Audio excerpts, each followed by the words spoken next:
কয়লা পাচার মামলা তদন্তে এনফোর্সমেন্ট ডিরেক্টরেট আজ পশ্চিমবঙ্গ ও দিল্লির বিভিন্ন স্থানে তল্লাশি অভিযান চালিয়েছে।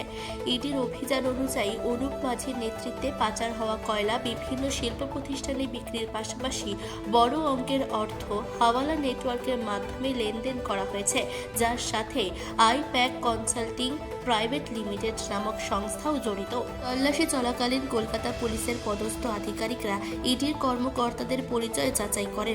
ইডির আরও অভিযোগ যে মুখ্যমন্ত্রী ঘটনাস্থলে উপস্থিত হয়ে এবং পরবর্তীতে আইপ্যাকের দপ্তরে গিয়ে তদন্তে ব্যবহৃত গুরুত্বপূর্ণ নথি ও ইলেকট্রনিক প্রমাণ সরিয়ে দিয়ে তদন্ত প্রক্রিয়ায় বাধা সৃষ্টি করেছেন। তবে ইডি স্পষ্ট করেছে যে এই অভিযান সম্পূর্ণ আইন মেনে এবং তথ্যের ভিত্তিতে পরিচালিত হয়েছে। এর সাথে রাজনীতির কোনো যোগ নেই এবং কোনো নির্দিষ্ট রাজনৈতিক দলের দপ্তরের তল্লাশি চালানো হয়নি।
কলকাতা সল্টলেক থেকে শান্তর ব্যানার্জির রিপোর্ট, চেতনা বার্তা।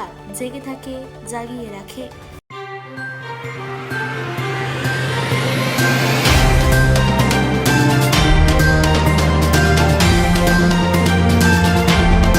চেতনা বার্তা, জেগে থাকে, জাগিয়ে রাখে।